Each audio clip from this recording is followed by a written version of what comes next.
अगर हम सेबी के डेटा के अकॉर्डिंग चलें तो 10 में से 9 लोग ऐसे होते हैं जो ऑप्शन ट्रेडिंग में अपना लॉस करते हैं। अगर हम इसकी प्रोबेबिलिटी निकालने की कोशिश करें तो प्रोबेबिलिटी प्रॉफिट में होने की कितनी है, चलो ये चेक करते हैं।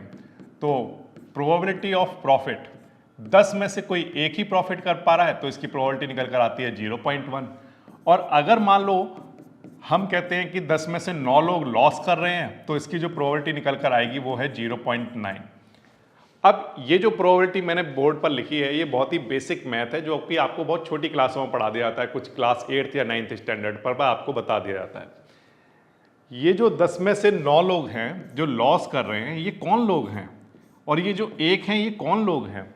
तो आंसर है कि ये 10 में से 9 लोग वो लोग हैं जो बेसिक मैथमेटिक्स को नहीं जानते हैं। यूनिवर्स में लगभग सभी चीज़ें सिर्फ मैथमेटिक्स से ही चलती हैं, तो ऑप्शन ट्रेडिंग भी नथिंग बट सिर्फ मैथमेटिक्स ही है, वो भी बेसिक लेवल का। जैसे कि ये प्रोबेबिलिटी बोर्ड पर निकाली गई, ये बहुत ही बेसिक मैथ है। तो मैं आपको एक एग्जांपल से समझाता हूँ कि ये जो 9 लोग हैं वो कौन सी कैटेगरी के लोग हैं। मेरा एक फ्रेंड है जिसने क्या किया, एक दिन ऑप्शन में ट्रेड कर रहा था वो, तो मैंने उससे पूछा कि आपने ये जो पोजीशन ले रखी है इस पोजीशन का नेट डेल्टा कितना है? तो वो तो हैरान हो गया, जैसे मैंने कुछ अजीब बात उससे पूछ ली हो। वो पूछ रहा था डेल्टा ये क्या होता है, उसको यही नहीं पता था कि जब वो ऑप्शन ट्रेडिंग कर रहा है तो वो डेल्टा क्या होता है। फिर मैंने उससे पूछा कि जो मार्केट में ऑर्डर फ्लो चल रहा है बायर और सेलर का, ये ऑर्डर फ्लो आपको क्या बता रहा है कि ये मार्केट किस डायरेक्शन में जाने की इसकी प्रोबेबिलिटी कितनी है? तो इसको इसके बारे में भी कोई आइडिया नहीं था कि ये ऑर्डर फ्लो होता क्या है। तो बेसिकली ये कुछ वैसा नहीं है कि अगर आप किसी के साथ कार में बैठे हो, सोचो ये कितना डेंजरस है कि आप किसी के साथ कार में बैठे हो और वो जो ड्राइवर कार चला रहा है आप उससे बोलो कि आप आगे जाकर ब्रेक लगा देना, और वो पूछे ब्रेक ये क्या होता है, तो सोचो कितनी डेंजरस कंडीशन है। यही सेम कंडीशन ऑप्शन ट्रेडर के साथ है। जो ये 9 लोग हैं ये वही कार ड्राइवर हैं जिनको ये नहीं पता कि ब्रेक क्या है। जब उनसे पूछो कि ब्रेक लगानी है तो वो पूछते हैं कि ब्रेक है क्या। तो आप भी अगर वो चाहते हो कि इन 9 ट्रेडर में रहना बनना चाहते हो, इन ऐसे ऑप्शन ट्रेडर बनना चाहते हो और इन 9 लोगों में शामिल होना चाहते हो, तो आपको बस एक छोटा सा काम करना है कि कभी भी बेसिक मैथमेटिक्स को मत सीखो। और अगर आप चाहते हो कि अगर आप इन 1 में से आ जाओ, 9 में से दूर होकर 1 में आ जाओ, तो आपको मैथ्स एडवांस लेवल का नहीं सीखना है, बस बहुत ही बेसिक लेवल का मैथ सीखना है। तो हम आज की क्लास में यही करेंगे कि हम बेसिक मैथमेटिक्स से स्टार्ट करेंगे और ऑप्शन ट्रेडिंग की जर्नी में देखेंगे कि कौन कौन से बेसिक मैथ्स को यूज करके आप उन 9 से दूर हटकर 1 के अंदर आ सकते हैं। तो लास्ट क्लास में हम लोगों ने डिस्कस कर लिया था, कौन कौन से स्टेप डिस्कस किए थे आपको याद होना चाहिए। पहला हमने डिस्कस किया था कि किस अंडरलाइंग असेट में हमें ट्रेड करना है, हम लोगों ने चुना था निफ्टी 50 को। दूसरा फिर हमने डिसाइड किया था कि एक्सपायरेशन डेट कौन सी होनी चाहिए, तो हमने वीकली एक्सपायरी को चुना था। तीसरा हमने चूज किया था कि मैं कॉलर बनूंगा या मैं बायर बनूंगा या मैं सेलर बनूंगा, तो आपने बायर को चूज किया या सेलर को चूज किया वॉटेवर। फिर आपने चौथे नंबर पर क्या चूज किया कि मैं कॉल बाय करूंगा या पुट बाय करूंगा, या कॉल सेल करूंगा या पुट सेल करूंगा, ठीक है। फिर इसके बाद 5वें नंबर पर आपने समझा कि हम जब कॉल या पुट बाय करेंगे तो हम एट द मनी वाली करेंगे, OTM करेंगे या ITM करेंगे।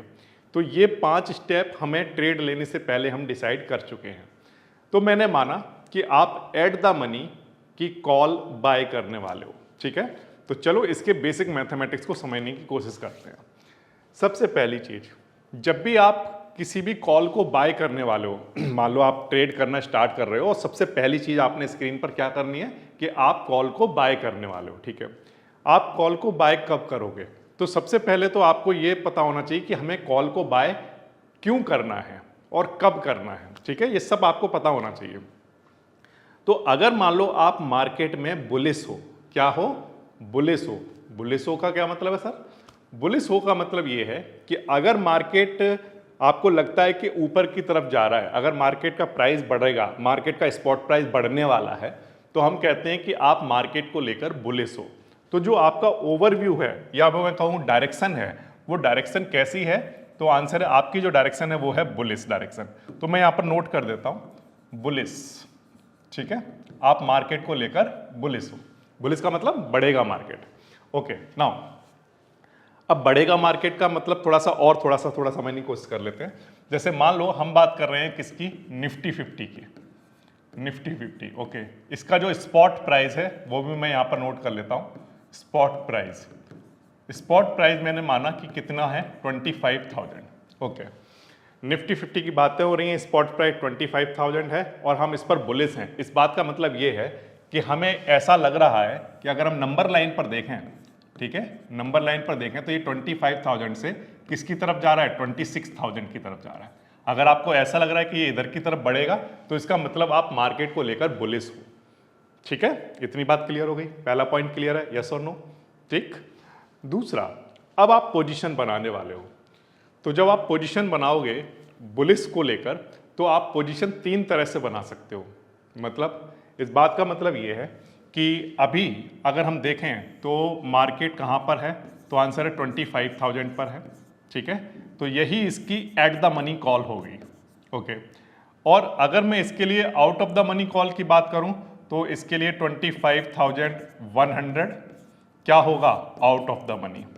और अगर मैं इसके इन द मनी की बात करूं तो 24,900 इसके लिए क्या होगा, in the money. Okay, OTM की अगर हम बात करें तो इसके बाद के जितने भी प्राइस होंगे 25,200, 300, 500, 26,000 तक या उससे भी आगे, वो सारे प्राइस क्या होंगे, ओटीएम होंगे। ये हमने लास्ट क्लास में देखा था। और 25,000 से इधर की तरफ जब आप चलोगे 24,900, 24,800 और भी कम जाते जाओगे, वो सारे प्राइस क्या होते जाएंगे, आईटीएम होते जाएंगे। तो सबको हम आईटीएम कहेंगे, तो आंसर है नो।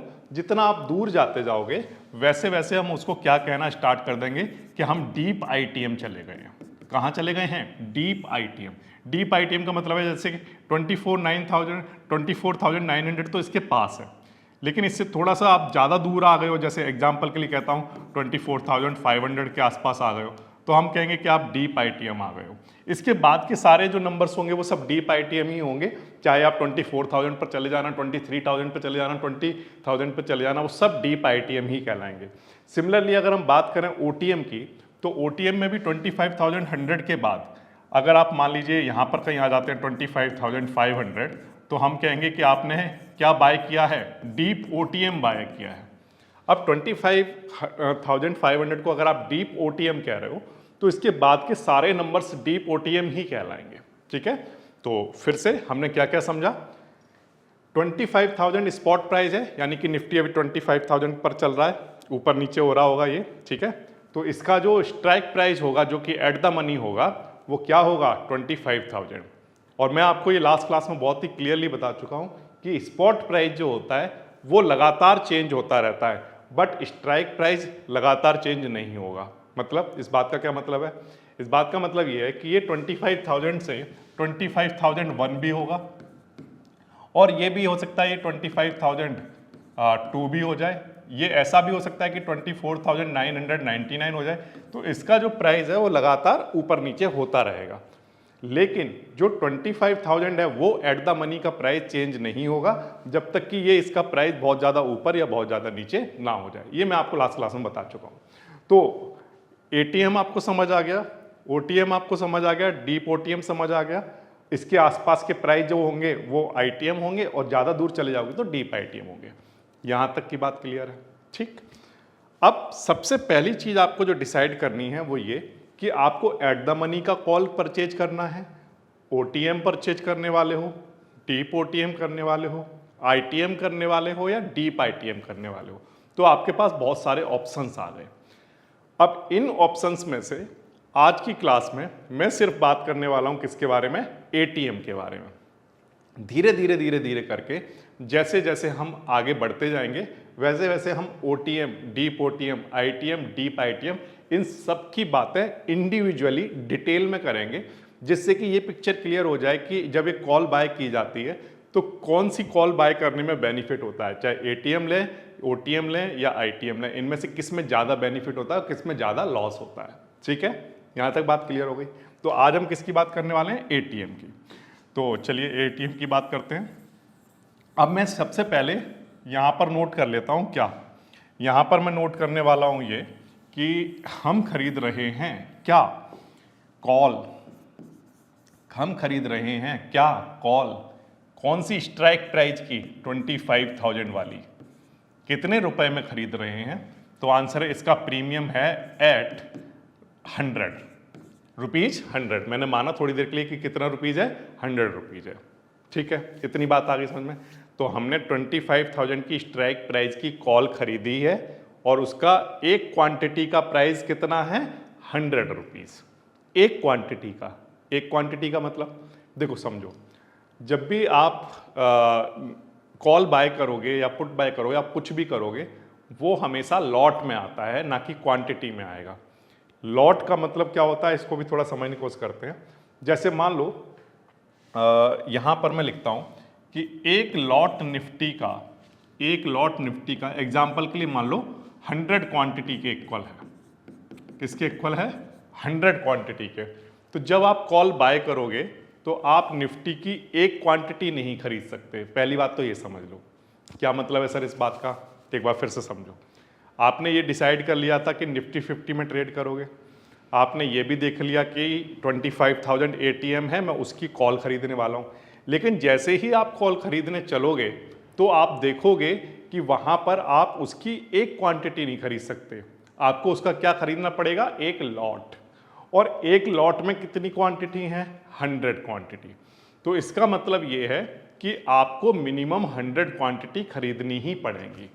तो निफ्टी 50 वैसे तो 75 क्वांटिटी का आता है, लेकिन मैं कैलकुलेशन पर्पज के लिए मैंने यहाँ पर लिख लिया कि उसका वन लॉट कितना है, 100 क्वांटिटी का। तो चलो मैं आपको लाइव मार्केट में लेकर चलता हूँ और आपको वहाँ पर ले जाकर ये कॉन्सेप्ट समझने की कोशिश करते हैं कि वन लॉट में कितनी क्वांटिटी है निफ्टी 50 में और इस बात का मीनिंग क्या होता है। ठीक है, देखो समझने की कोशिश करते हैं। ये मेरा टर्मिनल है, इस टर्मिनल में मैंने क्या किया, ये निफ्टी 50 अभी कितना चल रहा है, तो अगर आप ध्यान से स्क्रीन पर देखो तो 24,816 पर चल रहा है। तो 24,816 के लिए आपको पता है कि इसका एट द मनी क्या होगा, तो आंसर इसका एट द मनी होगा 24,800। ठीक है, अब 24,800 के लिए जो कॉल का हम, क्योंकि बाय करने वाले हैं ना, आज बाय करने का मतलब लॉन्ग कॉल कर रहे हैं। लॉन्ग कॉल का मतलब बाय करना, लॉन्ग कॉल का मतलब क्या हो गया, कॉल को बाय करना। तो हम कॉल को लॉन्ग करने वाले हैं, यानी कॉल को बाय करने वाले हैं। और कितने रुपीज में बाय करेंगे, तो 101 रुपीज में करेंगे। ठीक है, तो चलो बाय करते हैं। अब मान लो इसको हम बाय करने वाले हैं, तो हमने क्या किया, ये जो निफ्टी का 7 अक्टूबर का 24,800 का कॉल है वो 102 रुपीज़ का मिल रहा है। तो हम लोग चाहते हैं कि इसको बाय किया जाए। तो इसको बाय करने के लिए मैंने बाय पर क्लिक किया। तो जैसे ही मैंने बाय पर क्लिक किया तो आप देख रहे हो कि यहाँ पर जो क्वांटिटी लिखी हुई आ रही है वो आपको कितनी दिखाई दे रही हैं, तो आंसर है यहाँ पर क्वांटिटी 75 लिखी हुई दिखाई दे रही है। इसका मतलब ये है कि हम लोगों के पास एक क्वांटिटी का ऑप्शन नहीं होता। अगर हम निफ्टी 50 का एक कॉल बाय करना चाहते हैं तो एक कॉल बाय करने का मतलब है कि हमने उसकी कितनी क्वांटिटी बाय कर रहे हैं, 75 क्वांटिटी बाय कर रहे हैं। इस बात का ये मतलब होगा। और ये जो 75 क्वांटिटी को अगर मैं लॉट में कन्वर्ट करूंगा तो इसे हम कहते हैं वन लॉट, कि हम कितने लॉट बाय कर रहे हैं, वन लॉट बाय कर रहे हैं। ठीक है, इतनी बात आ गई आपको समझ में। तो अगर मान लो सर किसी ने 2 लॉट बाय कर लिए तो 2 लॉट अगर वो बाय करता है तो इसको थोड़ा समझने की कोशिश करते हैं। देखो यहाँ पर हमने मान लीजिए डाल दिया 2 लॉट, हम कितने लॉट लेने वाले हैं, 2 लॉट।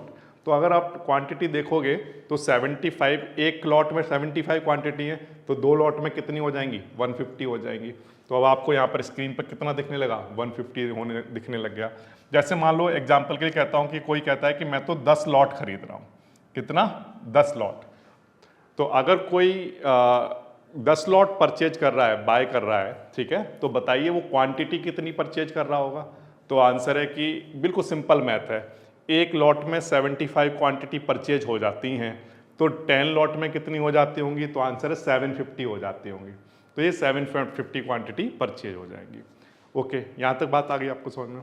अब इसके बाद एक और इम्पोर्टेंट बात कि मान लो सपोज करते हैं हम एक लॉट की बात करते हैं और स्टार्टिंग आप एक लॉट से ही करने वाले हैं। तो देखो एक लॉट का मतलब क्लियर हो गया, 75 क्वांटिटी। ठीक है, अब एक लॉट कितने रुपीज़ का आएगा, तो आंसर है कि एक लॉट में एक क्वांटिटी 101 रुपीज़ की आएगी। 75 क्वांटिटी 101 की नहीं आएंगी, कितने की आएगी, एक क्वांटिटी 101 की आएगी। तो मान लो एग्जाम्पल के लिए कहता हूँ कि एक क्वांटिटी 100 रुपये की आ रही है, ठीक है, तो बताओ 75 क्वांटिटी कितने की आएंगी, तो आंसर है 7500 की आएंगी। इसीलिए जब आप यहाँ पर प्राइस देखोगे ना, तो ये प्राइस आपको कितना दिखाई दे रहा है, देखो यहाँ पर 7,627 कितना दिखाई दे रहा है, 7,627। क्यों दिखाई दे रहा है ये सर, यहाँ पर तो प्राइस 101 लिखा हुआ है और हम एक लॉट खरीद रहे हैं, तो ये 101 रुपये का नहीं मिलेगा क्या, तो आंसर है नो, नहीं मिलेगा।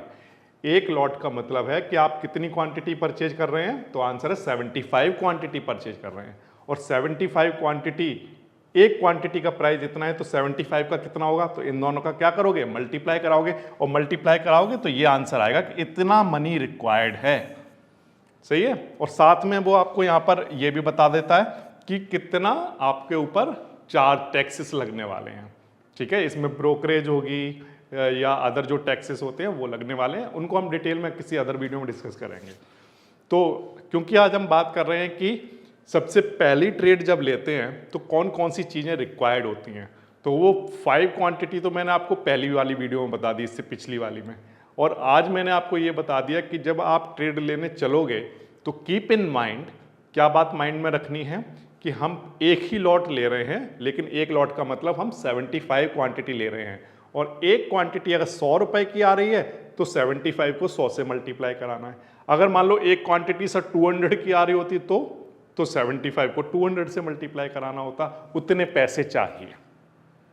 तो ट्रेड हो पाएगी या नहीं हो पाएगी, पहले ये तो रिक्वायर्ड है ना कि हमें अमाउंट कितना चाहिए होगा, हमें मनी कितनी चाहिए होगी, वो भी तो हमें देखना पड़ेगा ना। तो मिनिमम आपको जो चाहिए होगा वो इसका मल्टीप्लाई इससे कराकर चाहिए होगा, जो भी प्राइस आप खरीद रहे हो। ठीक है, अच्छा ठीक है सर, इतनी बात तो समझ आ गई। लेकिन सर अगर मान लो ये कैसे भी, ये वाला प्राइस अगर मान लो 1 रुपया होता, तो एग्जाम्पल के लिए सर इसका प्राइस 1 रुपया होता, तो हमें कितने रुपए चाहिए होते, तो बिल्कुल सिंपल मैथ है फिर से कि अगर 100 रुपीज एक क्वांटिटी का प्राइस है तो 75 के लिए 7500 रुपीज चाहिए, तो अगर इसका प्राइस 1 रुपया होता तो बताओ 75 के लिए कितना चाहिए होते, 75 रुपीज। अच्छा, तो इसका मतलब ये है कि कॉल बाय करने के लिए ये भी हो सकता है कि सिर्फ 75 रुपीज चाहिए हो, कॉल बाय करने के लिए ये भी हो सकता है कि 7500 रुपीज चाहिए हो, कॉल बाय करने के लिए ऐसा भी हो सकता है कि 14,000 रुपीज चाहिए हो। तो ये डिपेंड किस बात पर करता है कि आप कौन सी कॉल बाय कर रहे हो, आप कितने रुपए वाली कॉल बाय कर रहे हो। तो सर मैं तो 1 रुपये वाली कॉल ही बाय करूंगा हमेशा, इसमें ये ज़्यादा वाली करने में तो कोई फ़ायदा नहीं है। तो आंसर है नो, आप ऐसा नहीं कर पाओगे। क्यों सर, क्यों नहीं कर पाएंगे, थोड़ा समझने की कोशिश करते हैं। अगर हम बात करें कि एट द मनी पर, तो आप एट द मनी का प्राइस देख रहे हो कितना है, 100 के आसपास है। जैसे अभी थोड़ी देर पहले 101 था, 110 रुपीज़ हो गया है। तो ये एट द मनी पर जो प्राइस यहाँ पर चल रहा है, ये जो प्राइस है ये सबसे ज़्यादा है अभी अगर OTM के कंपैरिजन में देखोगे। जैसे जैसे आप दूर जाओगे तो वैसे वैसे ये जो प्राइस है ये क्या होता जाएगा, कम होता जाएगा। ठीक है, तो इसीलिए जनरली जो मैंने आपको स्टार्टिंग में बोला कि वो 10 में से जो 9 लोग होते हैं ना, वो क्या करते हैं, उनके पास पैसे कम होते हैं। पैसे कम होने की वजह से वो क्या करते हैं, वो ये वाले जो प्राइस है, जैसे आप देख रहे हो 6 रुपीज़ का भी मिल रहा है, 4 रुपीज़ का भी मिल रहा है, 3 रुपीज़ का भी मिल रहा है, 2 का भी है, 1 का भी है, और देखो आप नीचे की तरफ जाओगे तो 0.95 पैसे का भी मिल रहा है, ऐसा भी मिल रहा है। लेकिन आप देखो कि आप 24,800 से कहाँ पर पहुँच चुके हो, 25,800। आप deep out of the money जा चुके हो, आप डीप OTM जा चुके हो, आप इससे 1000 पॉइंट ऊपर जा चुके हो। तो अगर आप इतनी दूर जाकर खरीदोगे तो आपका जो प्राइस होगा वो बहुत कम होगा और आपको खरीदने के लिए वो बहुत कम पैसे चाहिए होंगे। लेकिन उसको खरीदने का कोई बेनिफिट नहीं है, ये हम आगे क्लासों में जाकर समझेंगे। अच्छा, तो फिर ठीक है, ये तो बात समझ में आ गई। और सर मेरे पास अगर बहुत पैसे हों तो यहाँ 24,800 से ऊपर वाले ये जो प्राइस है इनको भी तो खरीदा जा सकता है। तो आंसर है हाँ। अगर आप 24,800 से ऊपर जा रहे हो तो आप देखोगे कि ITM बन जाएगा, और ITM का प्राइस एट द मनी से देखो कितना ज़्यादा बढ़ता ही जा रहा है, बढ़ता ही जा रहा है, बढ़ता ही जा रहा है।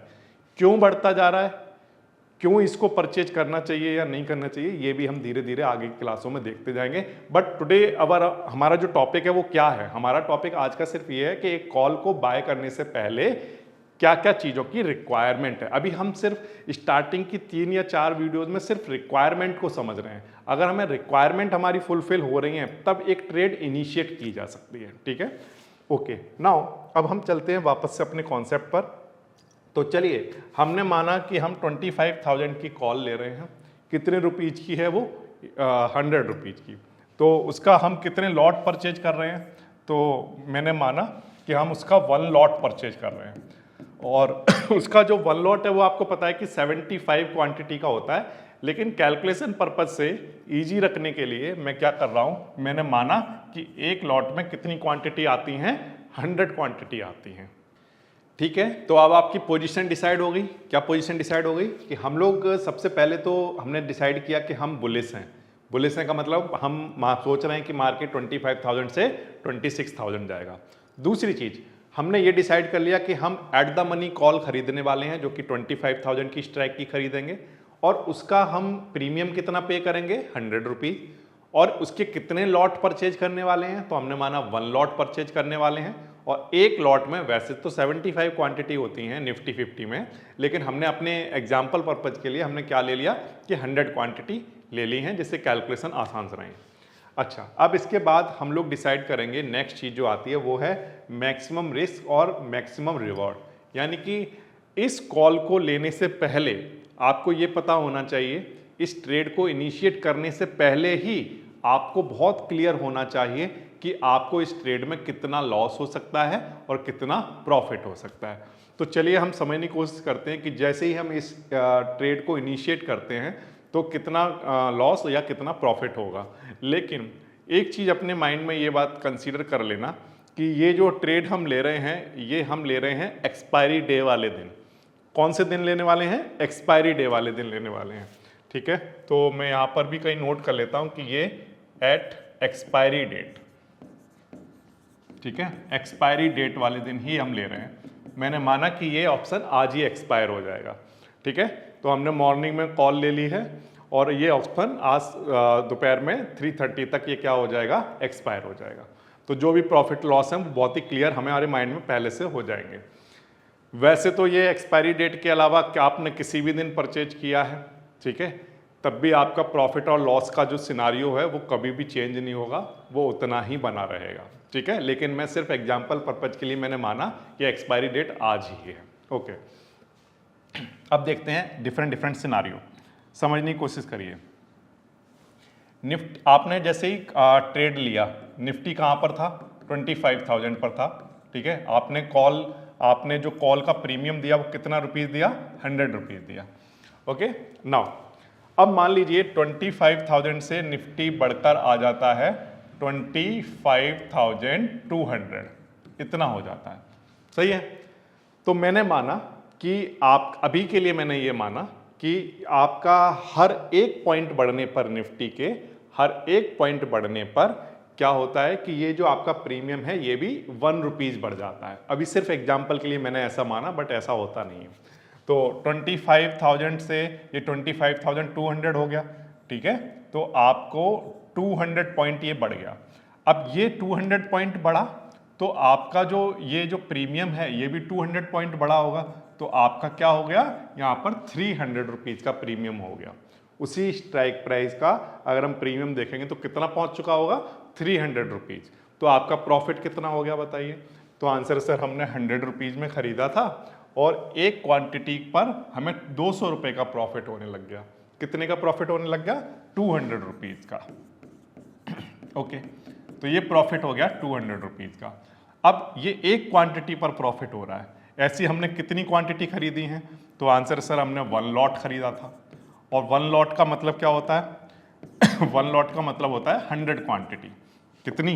100 क्वांटिटी। तो 100 क्वांटिटी पर कितना प्रॉफिट हुआ होगा? तो 100 × 200 करा दीजिए, तो ये कितना बन जाएगा? तो आंसर है ये बन जाएगा 20,000। कितना बन गया? 20,000। तो जैसे ही निफ्टी 25,000 से 25,200 होगा और आपका जो 100 रुपीज़ वाला प्रीमियम था वो भी मैंने ये, क्योंकि मैं ये मानकर चला हूं कि जब ये 1 पॉइंट बढ़ता है, ठीक है, तो मैं ये मानकर चल रहा हूं कि ये भी कितना बढ़ता है? 1 पॉइंट बढ़ता है। ये 1 रुपीज बढ़ जाता है, वो 1 पॉइंट बढ़ता है, ये 1 रुपीज बढ़ जाता है। ठीक है, ये मैं मानकर चल रहा हूं। तो अगर मैं ऐसा मानकर चल रहा हूं तो ये सिनारियो आपको बहुत ही क्लियर हो गया होगा क्या, कि अगर ये 25,000 से 25,200 पर पहुंचेगा तो ये कितने पॉइंट बढ़ गया, तो आंसर है सर 200 पॉइंट बढ़ गया। तो अगर ये 200 पॉइंट बढ़ गया है, 200 पॉइंट, तो ये भी कितने रुपीज बढ़ गया होगा, तो आंसर है ये भी 200 रुपीज बढ़ गया होगा। तो अगर ये 200 रुपीज बढ़ गया तो हमें प्रॉफिट कितना होने लग गया, तो आंसर है एक क्वांटिटी पर प्रॉफिट 200 रुपीज का हो रहा है। तो 100 क्वांटिटी पर कितना होगा, हमने एक लॉट खरीदा था ना, और एक लॉट में 100 क्वांटिटी, तो 100 क्वांटिटी में कितना प्रॉफिट हुआ होगा, तो आंसर है हमें 20,000 रुपीज का प्रॉफिट हो गया होगा जब ये यहां पर पहुंचा होगा। यहां पर जब ये 25,200 हुआ था, इसके बाद ऐसा भी तो हो सकता है कि ये 25,400 हो जाए, ऐसा भी तो हो सकता है, या ये 25,600 हो जाए। जब प्रॉफिट की प्रोफाइल की बात करते हैं तो आंसर हाँ सर ऐसा हो सकता है। तब उस केस में क्या होगा, तो अगर मान लो ये 200 पॉइंट बढ़ा, तो 200 पॉइंट की जगह ये उस केस में कितना बढ़ गया होगा, अगर ये यहाँ पहुँच जाता है तो आंसर 400 पॉइंट, कितना बढ़ गया होगा, 400 पॉइंट। तो आपको हर एक पॉइंट, क्योंकि एक पॉइंट पर 1 रुपीज का बेनिफिट है, तो 400 पॉइंट बढ़ने पर कितने का बेनिफिट हुआ होगा, तो आंसर ₹400 का हो रहा होगा एक क्वांटिटी पर। तो अगर आप यहाँ पर प्रॉफिट देखें तो एक लॉट 100 का है, तो एक क्वांटिटी, क्योंकि 400 का प्रॉफिट हो रहा है, तो 100 क्वांटिटी पर कितने का प्रॉफिट हो रहा होगा, तो आंसर 400 × 100 कितना आ जाएगा, तो आंसर है 40,000। करेक्ट, इतनी बात आ गई समझ में। अब ऐसा भी तो हो सकता है कि सर ये 400 पॉइंट का नहीं 600 पॉइंट का प्रॉफिट हो जाए, है ना, 25,000 से 25,600 हो जाए निफ्टी, तो आंसर हाँ हो सकता है। तब आप बताइए उसको कि कितना प्रॉफिट हो गया होगा। तो उस केस में जब ये यहाँ पहुँच जाएगा 25,600 पर पहुँच जाएगा, तब उस केस में हमें हर पॉइंट पर, क्योंकि 1 रुपीज़ का प्रॉफिट हो रहा था, तो अब यहाँ पर जब वो पहुँचेगा तो 600 पॉइंट का प्रॉफिट हो रहा होगा, तो कितना बनेगा, तो आंसर है 100 क्वांटिटी के लिए 600 का मल्टीप्लाई करा दो, तो ये हमारे पास बन के आ जाएगा कितना, 60,000 का प्रॉफिट। ठीक है, इतना समझ आ गया। तो ये तो हो गया इसकी प्रॉफिट प्रोफाइल। अब हम लोग देखते हैं इसकी क्या, लॉस प्रोफाइल। फिर से निफ्टी कितना है, 25,200 है, नहीं 25,000 है, हम ये लेकर चले हैं स्टार्टिंग में, अभी एट द मनी, और फिर इसके बाद ये थोड़ी देर बाद हो गया 25,200। ठीक है, या ऐसा भी तो हो सकता है कि जो निफ्टी है ना, जो निफ्टी है वो क्या हो जाए, तो आंसर वो ऐसा भी तो हो सकता है कि 24,800 रह जाए घट के, तो आंसर हाँ सर ऐसा हो सकता है। ऐसा भी तो हो सकता है कि ये 24,600 ही रह जाए, तो आंसर हाँ सर ऐसा भी हो सकता है। ऐसा भी तो हो सकता है कि उस दिन सब कुछ खत्म हो जाए और आंसर मार्केट जीरो हो जाए, ऐसा भी तो हो सकता है। वैसे तो प्रैक्टिकली नहीं होगा, बट मैंने कहा कि मैक्सिमम क्या हो सकता है, तो मैक्सिमम तो ये हो सकता है कि ये 25,000 का निफ्टी था और सब कुछ खत्म हो गया और ये जीरो हो गया उस दिन, ये मैक्सिमम हो सकता है। ठीक है, तो उस केस में हम लोग समझने की कोशिश करते हैं कि हमें लॉस क्या क्या होगा। तो जैसा कि हमने पहले डिस्कस किया कि जब ये 1 पॉइंट घटेगा, कितना, 1 पॉइंट घटेगा, तो हमने माना कि जो हमारा 100 रुपीज का प्रीमियम था वो भी 1 रुपीज घटेगा, कितना, 1 रुपीज। करेक्ट। तो जब ये 25,000 से 24,800 पर आ गया होगा, तो जो हमारा प्रीमियम है वो घटकर कितना रह गया होगा, तो आंसर है कि सर देखो ये 100 रुपीज़ था, 100 रुपीज़ में हमने परचेज किया था, अब 100 में से 200 रुपीज़ कम हो गए होंगे, 100 में से 200 कम हो गए होंगे। इस बात का क्या मतलब है, तो आंसर है कि यहाँ पर पहुँचते पहुँचते 100 में से 200 माइनस करोगे तो यहाँ पर 100 रुपीज़ का नेगेटिव नेट लॉस आपको दिखने लग जाएगा। क्या मतलब है इस बात का, थोड़ा समझो। आपका अभी आपने पैसे रुपए कितने दिए, 100, इधर की तरफ जाएगा तो लॉस कितने रुपीज़ का हुआ, तो आंसर है 200 रुपीज़ का लॉस हुआ। ठीक है, तो अब 100 में से 200 को माइनस करो, तो यहाँ पर आकर आप क्या लिखोगे, बोलो। आंसर है माइनस का 100। 100 में से 200 माइनस करें तो बताओ क्या बचा, तो आंसर है माइनस का 100। बिल्कुल यही सेम काम आपने यहाँ पर भी तो किया था, देखो आप ध्यान से, इसमें 100 में 200 क्या कर दिया था, ऐड कर दिया था, तो यहाँ पर ये कितना हो गया था, 300, है ना। ऐसे ही सिमिलरली यहाँ पर 100 में से 200 माइनस कर दो, क्योंकि लॉस हो रहा है, तो यहाँ पर कितना आ जाएगा, माइनस का 100। अच्छा सर, मान लो अगर निफ्टी 24,600 पर पहुँच गया होगा, तब क्या हुआ होगा, तो आंसर है कि ये 400 पॉइंट मूव कर चुका। कितने? 400 पॉइंट मूव कर गया ना यहाँ से। तो यहाँ से यहाँ तक जो लॉस होगा वो रुपीज कितने का हो गया होगा? 400 का। तो 100 में से 400 माइनस करो, यहाँ पर लिखेंगे अगर हम तो क्या लिखेंगे? माइनस का 300। ओके नाउ अब ये ऐसे करते करते करते करते मान लो ये हो गया कितना? 0। यहाँ पर पहुंच गया। निफ्टी कहाँ पर पहुंच चुका? यहाँ पर आ गया, 0 पर आ गया। उसी दिन मान लो निफ्टी 0 हो गया मैक्स। तो जब जो 0 हो जाएगा तब होगा क्या? तो आंसर है तब ये 25,000 से, क्योंकि 0 हो गया है तो 25,000 पॉइंट का लॉस हो जाएगा। कितने पॉइंट का लॉस? 25,000 पॉइंट का लॉस हो गया। और 25,000 पॉइंट का अगर लॉस हो गया तो आपका लॉस कितने रुपीज का हुआ होगा? तो आंसर है 25,000 रुपीज का, है ना? कितने का लॉस हो गया होगा? 25,000 रुपीज का लॉस हो गया होगा। तो ये तो मैंने आपको बताए हैं क्या कि एक पॉइंट पर कितने का लॉस हो रहा होगा, लेकिन अगर हम इनको क्वांटिटी में कन्वर्ट करें तो क्वांटिटी में कितना लॉस हो रहा होगा? तो अगर ये निफ्टी 24,800 यानी कि 200 पॉइंट कम हुआ होगा तो हमने एक लॉट परचेज किया है और एक लॉट में 100 क्वांटिटी है। तो अगर ये 200 रुपीज एक क्वांटिटी पर लॉस हो रहा है तो 100 क्वांटिटी पर कितना होगा? तो आंसर है 20,000 का लॉस होने लगेगा। सही बात है। अच्छा अब इधर आ जाते हैं 100 से। अब हम चलते हैं किधर की तरफ? आप सपोज करो ये 25,000 से 24,600 पर आ गया, तब हमें कितने रुपीज का लॉस हुआ एक क्वांटिटी पर? तो आंसर है 400 का। तो 100 क्वांटिटी पर कितने का लॉस हो गया होगा? तो आंसर है 400 का मल्टीप्लाई करा दीजिए, ये बन जाएगा कितना? 40,000। सही है। अच्छा तो हमने कहा कि अगर मान लो मार्केट उसी दिन 0 हो गया, जो कि पॉसिबल नहीं है, लेकिन मैंने माना कि मान लो वो 0 हो गया, तो अगर वो 0 हो भी गया होगा तब उस केस में क्या हुआ होगा? आपको 25,000 पॉइंट का लॉस हुआ एक क्वांटिटी पर। तो अगर एक क्वांटिटी पर 25,000 रुपीज का लॉस हो रहा है तो 100 क्वांटिटी पर कितना होगा? तो आप क्या करोगे? 100 से मल्टीप्लाई करा दोगे किसका? 25,000 का। अब 25,000 का जब मल्टीप्लाई कराओगे तो आपके पास ये कितना बनेगा? तो आंसर है ये हमारे पास निकल कर आ जाएगा कितना? तो ये बनेगा हमारे पास 25 लाख। ठीक है, इतना बन जाएगा। तो सर ये तो आपने जो दिखा दिया कि इतना लॉस हो सकता है। अगर 0 भी हो गया मार्केट तो 25 लाख का लॉस हो सकता है। और अगर मार्केट बढ़ता जा रहा है जैसे आपने यहाँ पर देखा, तो अगर जब वो ये बढ़ता जा रहा था तो कितना बढ़ सकता है ये बताइए आप मुझे। तो आंसर है कि सर ये इधर की तरफ जाएगा तो 25,600 से 25,800 हो सकता है, 26,000 हो सकता है, एक ही दिन में 27,000 हो सकता है। कितना हो सकता है? तो आंसर सर बढ़ने की कोई लिमिट नहीं है, कितना भी हो सकता है। आया ना? तो इस साइड में मैं ये पूछता हूं आपसे, क्या इस साइड में प्रॉफिट होने की कोई लिमिट है? तो आंसर है नो। अगर कोई लिमिट नहीं है तो हम कहेंगे कि यहां पर जो प्रॉफिट होगा वो कैसा होगा? अनलिमिटेड प्रॉफिट हो सकता है। हो सकता है, होगा नहीं, हो सकता है। करेक्ट? कितना प्रॉफिट हो सकता है? अनलिमिटेड प्रॉफिट हो सकता है।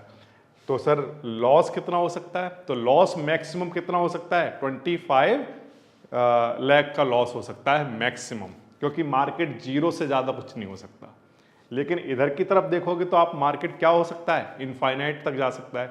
और इनफाइनाइट कोई नंबर डिसाइडेड तो है नहीं, फिक्स नंबर तो है नहीं, तो कितना भी जा सकता है। तो यहाँ पर जो प्रॉफिट है वो अनलिमिटेड हो सकता है। ठीक है, इतनी बात आ गई आपको समझ में? तो अब तक आपको ये तो समझ में आ गया होगा कि मैक्सिमम लॉस कितना हो सकता है, मैक्सिमम प्रॉफिट कितना हो सकता है। मैक्सिमम प्रॉफिट कितना हो सकता है बताइए? तो आंसर है ये जो मार्केट है ये 25,000 से इनफाइनाइट तक कहीं भी जा सकता है, इसलिए जो प्रॉफिट होगा वो अनलिमिटेड हो जाएगा, अनलिमिटेड हो सकता है। लेकिन अगर हम लॉस की बात करें तो लॉस एक फिक्स अमाउंट तक ही हो सकता है, उससे ज़्यादा नहीं, क्योंकि मार्केट 0 से ज़्यादा तो गिर नहीं सकता। तो इसलिए जो मैक्सिमम लॉस हो सकता है वो कितने का होगा? 25 लाख का, हमारे वाले एग्जाम्पल में। ठीक है, इतनी बात आगे समझ में। लेकिन सर ये तो समझ में, ये तो अच्छा लगता है कि प्रॉफिट अनलिमिटेड होगा, लेकिन ये लॉस इतना बड़ा 25 लाख वाला, ये तो सर हमें बहुत ज़्यादा लॉस हो जाएगा। तो आपने अगर लेक्चर 1 देखा होगा तो आपको ये बात याद होगी कि जो कॉल ऑप्शन का बायर होगा, है ना, वो बायर हमेशा एक्सपायरी वाली डेट पर उस कॉल ऑप्शन को बाय करे ना करे उसके लिए उसके पास राइट होते हैं। क्या होता है? राइट टू बाय, कि वो उसको बाय करे या ना करे। तो अगर आपको लॉस हो रहा होगा तो आप उसको 25 लाख का जो लॉस हो रहा है उसको आप बाय ही नहीं करोगे, आप उस ऑप्शन को क्या नहीं करोगे? बाय नहीं करोगे। मतलब देखो आपने 25,000 पर परचेज किया है, अगर मान लो ये घटकर 0 पर रह गया, इसकी कॉस्ट क्या रह गई? 0 रह गई, तो बताओ क्या आप इसको बाय करोगे? तो आंसर है नो, आप बाय नहीं करोगे। आप क्या बोलोगे? मैंने जो प्रीमियम दिया था उसे रख लो। अगर आपने लेक्चर 1 बहुत अच्छे से देखा है तो आपको याद होगा कि हमेशा बायर के पास एक राइट होता है, सेलर के पास नहीं, बायर के पास एक राइट होता है कि मैं एक्सपायरी वाले दिन उसको बाय करूं या ना करूं। और बायर हमेशा बाय कब करता है? जब उसे प्रॉफिट हो रहा होता है। प्रॉफिट हो रहा होगा, जैसे इस वाले केस में अगर हम बात करें तो अगर हमारा प्रॉफिट हो रहा होगा, मार्केट यहां पहुंच गया होगा, तब तो बायर क्या कर लेगा? बाय कर लेगा। बाय कर लेगा क्या मतलब है? कि अगर मान लो मार्केट 25,600 पर है, तब भी वो उसको कितने रुपीज में बाय करेगा? 25,000 पर बाय करेगा। ये उसके पास राइट है, उसने राइट खरीदा था, बहुत दिन पहले ही खरीद लिया था प्रीमियम देकर, याद करो, करेक्ट। तो अगर मार्केट 25,600 पर होगा तो वो 25,000 में ही उसको परचेज कर लेगा, उसके पास राइट है ये, इसीलिए तो उसने प्रीमियम दिया था। लेकिन अगर मार्केट 25,000 से 0 हो गया, ठीक है, तो उसके पास राइट है कि अब इसको 0 रुपीज में ये बाय करे या ना करे। तो वो क्या कहेगा? मैं बाय नहीं करूंगा। तो अगर वो बाय नहीं करेगा तो फिर वो क्या कहेगा? वो कहेगा मेरा जो प्रीमियम मैंने दिया था वो रख लो, मैं बाय नहीं कर रहा, करेक्ट। तो उसका जो लॉस होगा वो किस चीज का लॉस होगा? तो आंसर उसके प्रीमियम का लॉस होगा जो उसने दिया था। और प्रीमियम सर हमने कितना दिया था? तो आप याद करो इस एग्जाम्पल को कि हमने 100 रुपीज की खरीदी थी एक क्वांटिटी, सही है, और उसमें कितनी क्वांटिटी, हमने कितने लॉट खरीदे थे? एक लॉट खरीदा था, और उसमें कितनी क्वांटिटी थी? 100 क्वांटिटी। तो हमने 100 इंटू 100, एक क्वांटिटी 100 की आती है, तो हमारी 100 क्वांटिटी कितने रुपीज की आई होंगी?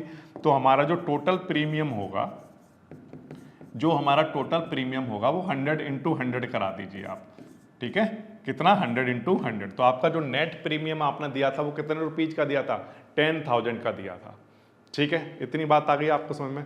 तो आपका जो नेट लॉस होगा वो 10,000 रुपीज का ही हो सकता है, उससे ज्यादा का नहीं होगा। क्या मतलब है सर? इस बात का थोड़ा समझने की कोशिश करते हैं। मान लो मार्केट 25,000 से 24,800 पर आ गया, 200 पॉइंट घट गया, तो आपको लॉस कितने का होने लग गया? 20,000 का। तो आप सोचोगे, आप बिल्कुल बेसिक सा मैथ सोचो, आपको कोई बोले कि आपका 20,000 का लॉस है, आप इसको परचेज कर लो 20,000 के लॉस पे, और आपके पास ये राइट है कि आप उससे परचेज करो ना करो। तो लेकिन शर्त ये है कि अगर आप परचेज नहीं करोगे तो आपका प्रीमियम जाएगा, ठीक है। तो आपको अगर 20,000 का लॉस हो रहा होगा तो आप 20,000 का लॉस लोगे या 10,000 का लॉस कर लोगे, या 10,000 रुपीज जाने दोगे? तो आप हमेशा किसको चुनोगे? 10,000 रुपीज जाने देंगे, क्योंकि 20,000 का लॉस लेने में कोई बेनिफिट नहीं है ना। हम किसका लॉस करा दें? प्रीमियम का करा दें कि भाई हमारा प्रीमियम रख लो। इसी तरह से सोचो कि अगर मार्केट 24,600 पर पहुंच गया, 400 का लॉस, 400 पॉइंट का लॉस हो रहा था, यानी एक क्वांटिटी पर 400 का लॉस हो रहा था, टोटल लॉस कितना हो गया था? 40,000। तो अगर एक्सपायरी वाले दिन मार्केट यहां होगा 24,600 पर, तो आपको वो बोलेगा सेलर कि लॉस ले लो अपना 40,000 का। तो आप क्या बोलोगे सेलर से? आप बोलोगे मैं क्यों ले लूंगा 40,000 का लॉस, मैं तो भाई आपको जो प्रीमियम मैंने दिया है ना 10,000 रुपये, आप मेरा वो रख लो, मैं नहीं ले रहा 40,000 का लॉस, सही है। तो ये आपके पास, बायर के पास क्या है? ये ऑप्शन है, इसीलिए इसे ऑप्शन ट्रेडिंग कहते हैं। समझ आई बात आपको? इसी तरह से मान लो मार्केट 25,000 से 0 रुपीज का हो गया। अब ठीक है, मार्केट 0 रुपीज का हो गया, अगर वो लॉस ले तो देखें तो लॉस कितने का हो गया? 25 लाख रुपीज का। अब जो सेलर कहेगा कि भाई देखो, हाँ जी 25,000 का जो मार्केट था वो 0 रह गया है, अब आप इसे परचेज कर लो। तो बायर क्या कहेगा? बायर कहेगा मैं क्यों परचेज कर लूँ भाई, मैं 25 लाख रुपीज का लॉस क्यों लूँ, मैं बेवकूफ़ थोड़ी हूँ, मैं तो आपको जो प्रीमियम दिया था वो मेरा रख लो, मेरा जो लॉस हो गया वो कितने का हो गया? 10,000 रुपीज का। वो मेरा जो प्रीमियम मैंने स्टार्टिंग में दिया था ना 25,000 का, राइट बाई किया था कि मार्केट को मैं एक्सपायरी डेट पर 25,000 पर ही बाय करूंगा, तो वो जो मेरा राइट है उसके लिए जो मैंने प्रीमियम दिया था वो रख लो। तो हमेशा जो बायर होगा वो लॉस मैक्सिमम कितने का कराएगा, 10,000 रुपीज का। उससे ज़्यादा का उससे लॉस नहीं हो सकता, चाहे मार्केट किधर भी चला जाए।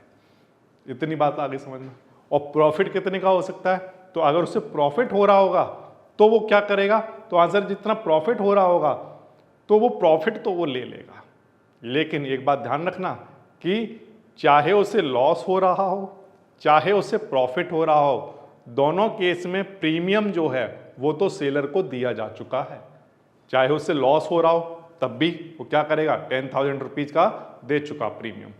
अगर चाहे उसे प्रॉफिट हो रहा हो तब भी वो 10,000 रुपीज का प्रीमियम दे चुका है। इसीलिए अगर मान लो उसको प्रॉफिट हो रहा हो नेट 20,000 का और 10,000 रुपये वो दे चुका है, तो उसे प्रॉफिट 20,000 का नहीं होगा, कितने रुपीज का होगा, 10,000 रुपये का। जैसे एग्जाम्पल के लिए जब इसमें प्रॉफिट की बात की थी ना हमने, जैसे 200 पॉइंट की बात की थी, 200 पॉइंट मिल गए, तो 200 पॉइंट प्रॉफिट आपको कितना दिखा रहा था, 20,000 का। तो आप तो खुश हो गए, बढ़िया है कि 200 पॉइंट बढ़ा, 20,000 का प्रॉफिट मिल गया। तो आंसर है नो, यहाँ 20,000 का प्रॉफिट नहीं हुआ है। दरअसल आपने 10,000 रुपये सेलर को दिए भी तो हैं एज अ प्रीमियम, तो एक्सपायरी वाले दिन आप इसको, इस प्राइज को इतने पर ही खरीदोगे, ठीक है। लेकिन आपको प्रॉफिट 20,000 का नहीं हुआ, आपको प्रॉफिट 10,000 रुपीज का हुआ। क्यों सर, क्योंकि 20,000 रुपीज का जो नेट प्रॉफिट हुआ है, जो प्रॉफिट यहाँ पर दिख रहा है, उसमें से 10,000 रुपये आपको सेलर को देने भी तो पड़ेंगे। वो आप दे चुके हो, देने पड़ेंगे नहीं, वो आप पहले ही दिन दे चुके हो। तो जब आपने पहले दिन 10,000 दे दिए तो 10,000 तो हमेशा माइनस करके रखो सारे प्रॉफिट में से। मतलब आप सर ये कह रहे हो कि मान लो मुझे 40,000 का प्रॉफिट हो रहा था, 400 पॉइंट जब ये चल गया था, तो वो 40,000 का नहीं हुआ है, नहीं हुआ है। उसमें से 10,000 कम कर लो, 10,000 तो गए आपके, वो प्रीमियम आप दे चुके हो, तो इसमें कितने का प्रॉफिट होगा बताओ, तो आंसर है सर 30,000 का। और इस वाले में कितना होगा बताओ, 60,000 वाले में, तो आंसर है सर 10,000 इसमें से भी कम कर दो, 50,000 का। ठीक, तो अगर इस पिक्चर को बहुत सिंपल, एक आसान तरीके से समझना हो तो बिल्कुल सिंपल सी कहानी तो ये बन रही है। क्या बन रही है कि जो बायर होता है ना, कॉल का जो बायर होगा, वो हमेशा एक बात कहता है कि इधर की तरफ अगर मार्केट गया तो प्रॉफिट होगा, तो क्या होगा, प्रॉफिट, और इधर की तरफ अगर गया तो क्या होगा, लॉस। ठीक है, इधर की तरफ अगर मुझे लॉस हो रहा होगा तो मैं कह दूंगा मेरा प्रीमियम रख लो, मैं लॉस नहीं ले रहा, तो मेरा जो प्रीमियम चला गया वो मेरे वाले एग्जाम्पल में कितने का लॉस देगा मुझे, 10,000 रुपीज का लॉस। लेकिन अगर मुझे प्रॉफिट हो रहा होगा तो प्रॉफिट जो भी होगा मैं 10,000 तो तब भी दे चुका होऊंगा। तो हमेशा प्रॉफिट जो होगा, नेट प्रॉफिट, ध्यान रखना, प्रॉफिट में भी क्या निकालना पड़ेगा, नेट प्रॉफिट। जितना भी प्रॉफिट हो रहा है उसमें से हमेशा क्या माइनस करना पड़ेगा, 10,000 रुपीज माइनस करना पड़ेगा, क्योंकि वो तो प्रीमियम दिया जा चुका है। तो प्रॉफिट के केस में नेट प्रॉफिट ऐसे निकाला जाएगा। ठीक है, जैसे एग्जाम्पल के लिए अगर लॉस हो गया 50,000 रुपीज का, कितने का, 50,000 रुपीज का लॉस हो गया, तब भी लॉस हमें तो 10,000 का ही होगा, क्योंकि हम कहेंगे हम नहीं ले रहे ये वाला लॉस, रख लो हमारे 10,000 रुपये। अगर हमारे पास 50,000 का प्रॉफिट हो गया, ठीक है, तब भी हम कहेंगे अरे नहीं ये 50,000 का प्रॉफिट हो रहा, हाँ मैं ये तो मैं लूंगा, तो उसको लेने के लिए क्या करना पड़ेगा, वो 10,000 रुपये, हाँ रख लो मेरे 10,000 रुपये, मुझे 50,000 का प्रॉफिट दे दो, तो 50,000 में से 10,000 रख लो, 40 दे दो। समझ आई बात आपको। इसमें उल्टा हो रहा है, इसमें जब 50,000 का लॉस हुआ तो सेलर ने कहा 50,000 रुपीज का लॉस ले लो, तो आपने कहा नहीं मुझे नहीं लेना 50,000 का लॉस, मेरे 10,000 रुपये रख लो। और जबकि इसमें क्या कह रहे हो आप, इसमें आप कह रहे हो कि अच्छा 50,000 का प्रॉफिट ले रहा हूं, तो हाँ ठीक है 10,000 रुपये मेरे रख लो, मेरे 40,000 रुपये दे दो मुझे। तो ये बेनिफिट, ये अगर हम देखें तो प्रॉफिट और लॉस का प्रोफाइल है। तो आपको एक बात बहुत क्लियर हो गई होगी, क्या, कि यहां पर अगर हम बात करें तो मैक्सिमम रिस्क कितने का हो सकता है, तो मैक्सिमम रिस्क उतना ही हो सकता है जितना हमने प्रीमियम पेड किया है। ठीक है, तो मैक्सिमम रिस्क मैं यहां पर लिखता हूं कि लिमिटेड है। कैसा है, लिमिटेड। ठीक है, यहां मैं नोट कर देता हूं और आप भी नोट कर लेना कि यहां पर जो मैक्सिमम रिस्क है वो लिमिटेड है। और अगर हम बात करें मैक्सिमम रिवॉर्ड की, तो मैक्सिमम रिवॉर्ड यानी प्रॉफिट कितना हो सकता है, तो आंसर सर अनलिमिटेड हो सकता है। कितना हो सकता है, अनलिमिटेड प्रॉफिट हो सकता है। ठीक है, अच्छा अब ये जो लिमिटेड जो रिस्क है, जो लिमिटेड लॉस हो सकता है, वो किसके इक्वल होता है? तो आंसर है जितना भी प्रीमियम पे किया है। ठीक है, premium paid. Premium paid, premium paid को अगर आप देखो तो ऑप्शन जो भी ऑप्शन ट्रेडिंग की जो टर्मिनोलॉजी है उसमें हम डेबिट कहते हैं कि जितना भी डेबिट हुआ है, डेबिट मतलब जितना हमारे अकाउंट से कटा है, जितने पैसे हमारे अकाउंट से निकल गए हैं और सेलर के पास चले गए, उसे हम कहते हैं डेबिट हुआ है। ठीक है, तो नेट जो मैक्सिमम जो लॉस हो सकता है वो प्रीमियम के इक्वल हो सकता है जो हमारे अकाउंट से जा चुका है। समझ आ गई बात आपको? और प्रॉफिट कितना हो सकता है सर? अनलिमिटेड हो सकता है, कितना भी मार्केट बढ़ सकता है। अच्छा, तो सर ये जो एक चीज़ है वो हमें हमेशा समझनी पड़ेगी, क्या कि देखो एक बात को ध्यान से समझना। आपको एक बात समझ आ गई होगी कि जैसे ये 25,000 से, मान लो एक्सपायरी वाले दिन में आपसे ये कहता हूँ कि 25,000 से ये 25,100 हो गया एक्सपायरी वाले दिन, तो बताओ मुझे प्रॉफिट और लॉस कितना होगा? तो आंसर है कि सर देखो 25,000 पर हमने खरीदा था, यस, कितने रुपीज़ में खरीदा था सर? 100 रुपये में खरीदा था। ठीक है, एक क्वांटिटी 100 रुपये की ली थी। अब आप क्या कह रहे हो कि एक्सपायरी वाले दिन ये 25,100 पर एंड हो गया। कितने पर? 25,100 पर एंड हो गया। ठीक है, तो हमें कितने पॉइंट का बेनिफिट हुआ? तो आंसर है 100 पॉइंट का बेनिफिट हुआ। हमारी डायरेक्शन में गया मार्केट, तो आंसर है हाँ हमारी डायरेक्शन में गया, 25,000 से 25,100 की तरफ चला गया, तो ये तो बढ़िया हो गया। तो आंसर है नहीं, ये बढ़िया नहीं हुआ। बढ़िया नहीं हुआ मतलब सर प्रॉफिट नहीं हुआ क्या? नहीं, प्रॉफिट नहीं हुआ। कैसे? देखो 100 पॉइंट बढ़ा है मार्केट, 1 पॉइंट बढ़ने पर 1 रुपीज का प्रॉफिट होता है। ठीक है, मैंने माना कि 1 पॉइंट बढ़ने पर 1 रुपीज का प्रॉफिट होता है। तो मार्केट जब 100 पॉइंट बढ़ गया होगा तो कितने रुपीज का प्रॉफिट हो रहा होगा? तो आंसर है 100 रुपीज का प्रॉफिट हो रहा होगा एक क्वांटिटी पर। सही है। आपने कितनी क्वांटिटी खरीदी थी? तो आंसर है सर हमने 1 लॉट खरीदा था जो कि 100 क्वांटिटी के इक्वल था। तो अगर एक क्वांटिटी पर 100 रुपीज का प्रॉफिट हो रहा है तो बताइए कि 100 क्वांटिटी पर कितना हो रहा होगा? तो आंसर है 100 इंटू 100, कितने रुपीज का हो रहा होगा? रुपीज 10,000 का।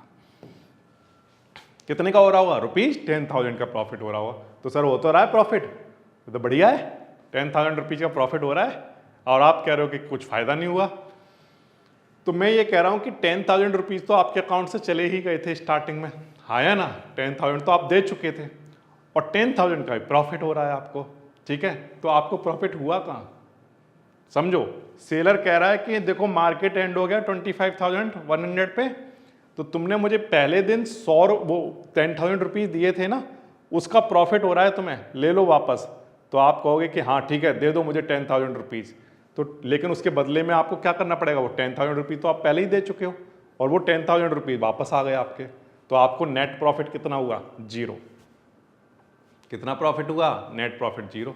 10,000 दिए से और उससे 10,000 लिए प्रॉफिट, तो 10,000 दिए 10,000 लिए, नेट प्रॉफिट कितना आया? 0, कोई प्रॉफिट नहीं हुआ। अगर यहीं पर ये 25,200 पर होता, मान लो एंड होता, और ये कितने पॉइंट चल गया? तो आंसर है 200 पॉइंट चल गया। और अगर ये 200 पॉइंट चल जाता, करेक्ट, तब उस केस में क्या होता? तो आपको हर क्वांटिटी पर 200 रुपीज का प्रॉफिट हो रहा होता और तब 200 का मल्टीप्लाई आप 100 क्वांटिटी से करवाते, तब आपको प्रॉफिट कितने का होता? रुपीज 20,000 का होता। अब सेलर आपसे क्या कहता? अगर मान लो यहां एंड हुआ होता तो सेलर आपसे कहता कि देखो भाई तुम्हारा 20,000 का प्रॉफिट है, चाहिए आपको? तो आप कहोगे हाँ चाहिए, वो मेरे जो 10,000 रुपीज दिए थे वो रख लो। तो 20,000 से 10,000 वो रख लेता, 10,000 आपको दे देता, तो आपका नेट प्रॉफिट कितने का होता? 10,000 का। जो 10,000 वो रख लेता और कितने का प्रॉफिट हो जाता आपको? 10,000 का प्रॉफिट हो जाता। लेकिन इस वाले केस में क्या हो रहा है? जब मार्केट यहां एंड हो रहा है तो आंसर है वो कह रहा है कि वो 10,000 रुपीज का प्रॉफिट हुआ है, ले लो। तो आपको क्या बोलना पड़ेगा उसको कि हाँ मेरे 10,000 रुपीज का प्रॉफिट रख लो, मेरे जो 10,000 रुपीज मैंने दिया था वो रख लो, मुझे 10,000 रुपीज दे दो। तो वो रख लो 10,000 और 10,000 ही दे दो, तो उसमें प्रॉफिट कितना हुआ? 0। तो यहां से 10,000 माइनस करना पड़ेगा, तो नेट क्या आया? 0। तो ये वाली कहानी बहुत क्लियर हो गई। हमेशा ध्यान रखना, सेलर कहेगा अरे 50,000 रुपये का प्रॉफिट हुआ है आपको, ले लो, तो आप क्या बोलते हो, हाँ ठीक है मेरे वो 10,000 रुपये जो दिए थे वो रख लो, बाकी के दे दो। तो आपके अकाउंट में कितने आ गए, 40,000। 50 में 50 का प्रॉफिट हो रहा था, आपने कहा 10,000 रख लो, कितने आ गए आपके अकाउंट में, 40।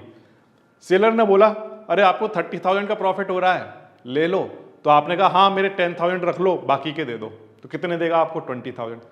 मान लो आपको सेलर ने बोला 20,000 का प्रॉफिट हो रहा है, ले लो, तो आपने कहा हाँ ठीक है मेरे 10,000 रख लो, बाकी के दे दो, तो कितने देगा आपको, 10,000। फिर सेलर बोला अरे आपको 10,000 का प्रॉफिट हो रहा है, ले लो, तो आप कहोगे आप मेरे 10,000 रख लो, बाकी के दे दो, तो बाकी के कितने देगा, 0 रुपीज। तो इसका मतलब यह है कि मार्केट कॉल बायर की डायरेक्शन में भी जाएगा तब भी उसको प्रॉफिट होगा, ऐसा जरूरी नहीं है। तो कब कौन सा पॉइंट ऐसा है जिसके बाद उससे प्रॉफिट होना स्टार्ट हो जाएगा, तो आंसर है कि अगर मान लो ये 25,101 पर होता, 25,100 पर ना होकर 25,101 पर एंड हो गया, सही है, तब उस केस में क्या होगा, तो आंसर है ये 25,100 तक था, तब तक तो 100 पॉइंट का बेनिफिट था, लेकिन ये 101 पर पहुंचेगा तो 101 पॉइंट का बेनिफिट हो जाएगा, सही है। तो यहां पर मैं लिखता हूं कि मुझे मान लीजिए हो रहा है 101 पॉइंट का प्रॉफिट, तो यानी कि एक क्वांटिटी पर मुझे कितने रुपीज का प्रॉफिट हो रहा है, 101 पॉइंट का, करेक्ट। अब इस केस में मान लीजिए अगर हम प्रॉफिट निकालें तो 101 को हम मल्टीप्लाई कराएंगे किससे, 100 क्वांटिटी से, तो इसका आंसर कितना आएगा, 10,100। कितना आया, 10,100 आया, ठीक है। अब आपसे सेलर बोलेगा अरे आपको 10,100 रुपीज का प्रॉफिट हो रहा है, ले लो, तो आप क्या बोलोगे, हाँ मेरे 10,000 रख लो, बाकी के दे दो, तो बाकी का वो कितना देगा, तो आंसर है कि 10,000 इसमें से माइनस करा दो, तो कितना बच जाएगा, 100, तो वो 100 रुपीज आपका प्रॉफिट हो गया, ठीक है। तो इसका मतलब ये है कि अगर वो 25,100 पर होगा तब तो आपको कोई प्रॉफिट नहीं होगा, लेकिन 25,100 से जैसे ही वो आगे बढ़ेगा वैसे ही आपको कुछ प्रॉफिट तो होगा, चाहे 100 रुपए का हुआ, लेकिन प्रॉफिट तो हुआ ना। तो ये वाला जो पॉइंट है जहां कि जिसके बाद आपको प्रॉफिट होना स्टार्ट होगा, ध्यान से सुनना, यही तो वो पॉइंट है जिसके बाद आपको प्रॉफिट होना स्टार्ट होगा। यहां तक तो क्या हो रहा है, यहां तक तो ये हो रहा है कि आपको प्रॉफिट हो ही नहीं रहा, यहां पर अगर मार्केट एंड हुआ तो आपको 0 ही होता है प्रॉफिट। तो ये वो पॉइंट है जिसके बाद आपको प्रॉफिट होना स्टार्ट होगा। तो ये वाला जो पॉइंट है ये क्या कहलाता है, ब्रेक इवन पॉइंट कहलाता है। क्या कहलाता है, ब्रेक इवन पॉइंट। इतनी बात आई आपको समझ में, ब्रेक इवन पॉइंट क्या होता है बताओ, सिंपल लैंग्वेज में बताओ। तो आप कहोगे सर ब्रेक इवन पॉइंट वो पॉइंट होता है जिसके बाद बायर को उसके उस पॉइंट के बाद प्रॉफिट होना स्टार्ट होता है, उस पॉइंट तक तो बायर को कोई भी प्रॉफिट नहीं होता है, बल्कि सर लॉस और होता है। लॉस और होता है का क्या मतलब है सर, इस बात को थोड़ा समझने की कोशिश करते हैं। देखो जैसे मान लो मैं आपसे ये कह रहा हूं कि 25,000 पर निफ्टी है, सही है, और निफ्टी बढ़कर एंड हो गया 25,050 रुपीज पर। अब बताओ निफ्टी बढ़ा है कि नहीं बढ़ा है, तो आंसर हाँ सर बढ़ा है। आपकी डायरेक्शन में बढ़ा है, तो आंसर हाँ सर आपकी डायरेक्शन में ही बढ़ा है। आप यही चाहते थे, हाँ मैं यही चाहता था कि वो बढ़ जाए, तो इसीलिए तो आपने कॉल बाय की थी, तो आंसर है हाँ। तो बढ़ा है तो आपको प्रॉफिट होना चाहिए, तो आंसर है हाँ, लेकिन नहीं हुआ, मतलब मेरी डायरेक्शन में बढ़ा तब भी प्रॉफिट नहीं हुआ। हाँ क्यों, देखो उसको समझने की कोशिश करते हैं। 25,000 से ये 1 पॉइंट आगे बढ़ा, यस, तो मैंने कितने रुपीज में इसको खरीदा था 25,000 पर, 100 रुपीज में, तो ये कितने रुपीज का बेनिफिट हो रहा था मुझे 1 पॉइंट पर, मैंने माना कि 1 रुपीज का हो रहा था एग्जाम्पल के लिए सिर्फ, ठीक है। तो यहां तक पहुंचते पहुंचते बताओ कितने पॉइंट का बेनिफिट हो गया, 50 पॉइंट का बेनिफिट हो गया, 25,000 से 25,050 हो गया। तो मुझे हर क्वांटिटी पर कितने रुपीज का बेनिफिट हो रहा है, तो आंसर है ₹50 का। हर क्वांटिटी पर 50 का हो रहा है, तो 100 क्वांटिटी के लिए कितने रुपीज का प्रॉफिट हुआ, तो आंसर है सर 5,000 का। तो सर हो तो रहा है 5,000 का प्रॉफिट, बढ़िया है, 5,000 का प्रॉफिट मिल गया जैसे ही 50 पॉइंट बढ़ा। तो आंसर नो, ये बढ़िया नहीं है। क्यों, क्योंकि अब आपको सेलर उधर से आवाज लगाएगा कि आपका 5,000 का प्रॉफिट हो रहा है, ले लो, तो आप क्या कहोगे कि मेरे 10,000 जो मैंने दिए थे वो रख लो और बाकी के मुझे दे दो। तो 5,000 में से वो 10,000 रख लेगा। तो आपके पास आया क्या? तो आंसर है कुछ भी नहीं आया, बल्कि आपका लॉस हो गया। कितने का? -5,000 का। 10,000 उसने रख लिए और 5,000 आपको दे दिए, तो आपका लॉस कितने का हो गया? 5,000 रुपीज़ का। तो इसमें से जो है वो सेलर के पास 10,000 तो जा ही चुके हैं, तो नेट जो लॉस हुआ वो कितने का हुआ? 5,000 रुपीज़ का। ये क्या हो गया सर? ये तो मामला गड़बड़ हो गया। हाँ, ये गड़बड़ है। कैसे? देखो, अगर मान लो ये निफ्टी 25,100 पर जाता, करेक्ट, तो मैंने आपको क्या बोला?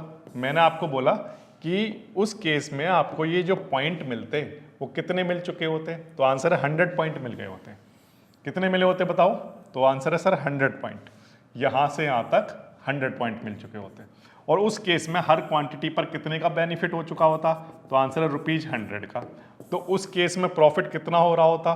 तो 100 × 100 है ना, और आंसर कितना आता? 10,000। सही है। अब सेलर कहता कि 10,000 का प्रॉफिट हो रहा है, ले लो, तो आप कहते कि ठीक है, मेरे जो प्रीमियम मैंने दिया था 10,000 का वो रख लो और बाकी का दे दो। तो वो 10,000 रख लेता और बाकी का आपको दे देता। कितना देता? तो आंसर है ₹0। तो मैंने आपको बताया था कि ये जो 25,000 वाला जो पॉइंट है ना, ये वाला जो पॉइंट है, इस पॉइंट तक आपको कोई भी प्रॉफिट नहीं होगा, 0 प्रॉफिट होगा। इस जगह पर आप देख रहे हो, इस जगह पर आपको कितना प्रॉफिट हो रहा है? ₹0 का। और 25,000 से 25,100 तक कहीं पर भी अगर वो एंड हो गया, तो मैंने आपको एक एग्जांपल से दिखाया कि अगर मान लो बीच में कहीं पर बंद हुआ तो आपको क्या हो रहा है? लॉस हो रहा है 5,000 रुपीज का।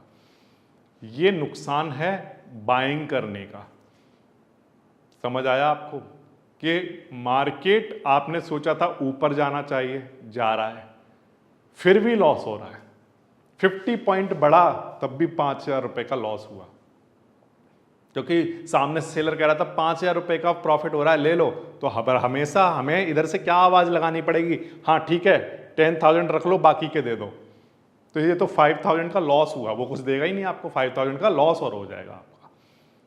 और जब वो 25,100 पर पहुंचेगा तब आप क्या बोलोगे? तब सेलर कहेगा अरे 10,000 रुपीज का प्रॉफिट हो रहा है, ले लो। आप कहोगे मेरे 10,000 रुपीज का प्रीमियम रख लो, बाकी के दे दो। तो क्या देगा? 0। तो यहां पर 25,100 तक तो मार्केट आपकी ही डायरेक्शन में जा रहा है, लेकिन फिर भी आपको लॉस हो रहा है। तो ऑप्शन बाइंग का सबसे बड़ा नुकसान क्या है? सबसे बड़ा नुकसान ये है, सबसे बड़ा लॉस ये है कि मार्केट आपकी डायरेक्शन में जाए तब भी आप लॉस में रह सकते हो। तो इसका मतलब सर मार्केट एक्सपायरी वाले दिन तक काफी बड़ा मूव कर चुका हो तभी प्रॉफिट होगा? तो आंसर है हाँ, सिर्फ आपको प्रॉफिट तभी होगा जब ये 25,100 से और आगे कहीं पर जाकर क्या हो चुका हो? एंड हुआ हो, एक्सपायरी वाले दिन वहां पर जाकर रुका हो।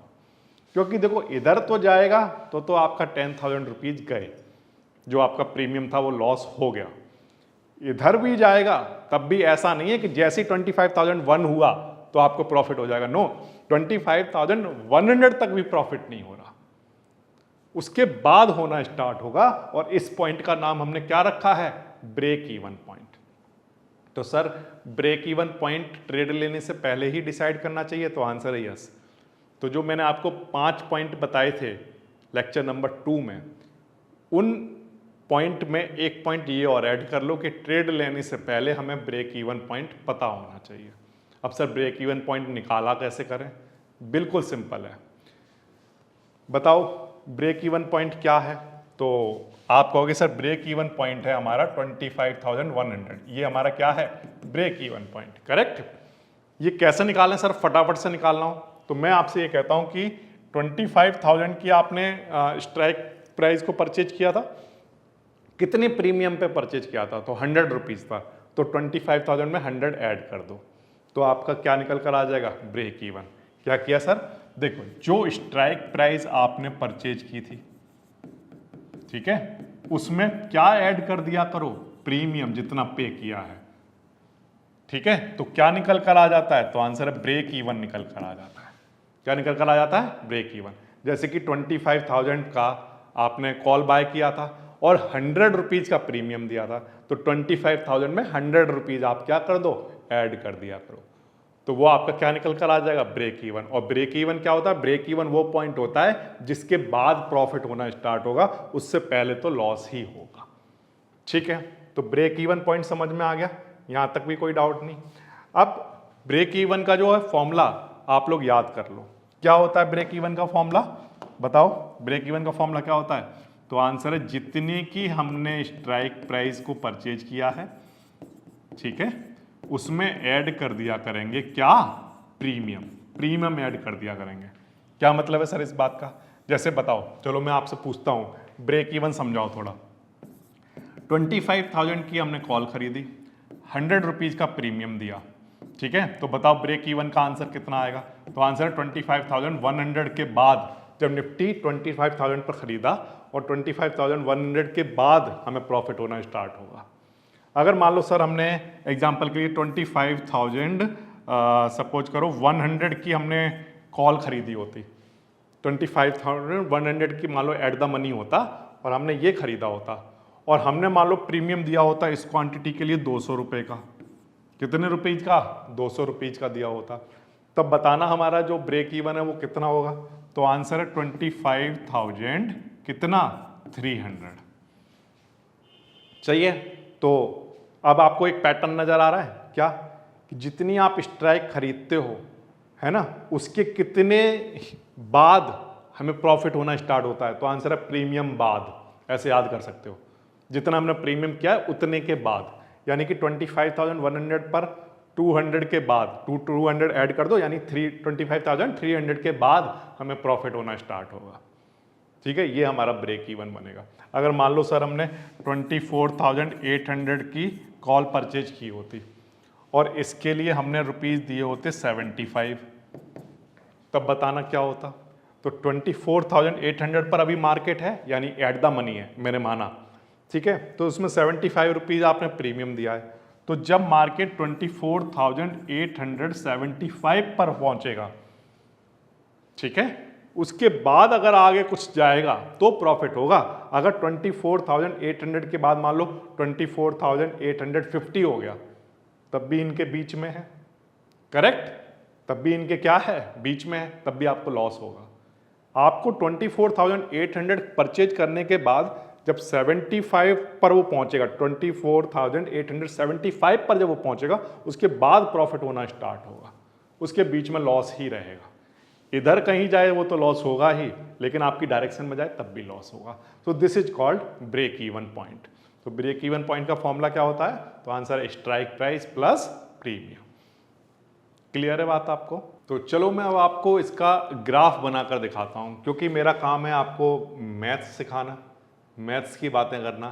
तो हम लोग क्या करेंगे, इसको ग्राफ पर भी समझने की कोशिश करेंगे। यहां पर हम लोग क्या करेंगे, एक expiration profit and loss graph बना रहे हैं, यानी कि हम एक्सपायरी डे वाले दिन कितना प्रॉफिट या लॉस होगा उसका ग्राफ बना रहे हैं। सही है? तो मान लो आपने एक स्ट्राइक प्राइस परचेज किया कितने का, सपोज करो निफ्टी यहाँ पर है और ये वाला जो पॉइंट है ये है, सपोज करिए 25,000। कितना है? 25,000। आपने 25,000 का स्ट्राइक प्राइस परचेज किया था, ये वाला पॉइंट, करेक्ट? ये क्या है? Strike price. ठीक है, यहां पर क्या रहे होंगे, ये वाली जो एक्स एक्सिस बनाई है ना मैंने, ये क्या होंगे? स्ट्राइक प्राइस होंगे। जैसे कि 25,000 से इधर की तरफ देखें तो 24,800 रहा होगा, है ना। ऐसे इधर की तरफ और देखें 24,600 रहा होगा, करेक्ट। फिर ऐसे कम होते होते कितना हो गया होगा? 0। तो मार्केट 25,000 से कम होते होते कितना हो सकता है? 0। तो यहाँ पर एक ट्रैंक भी डाल देना इस ग्राफ पर, ठीक है।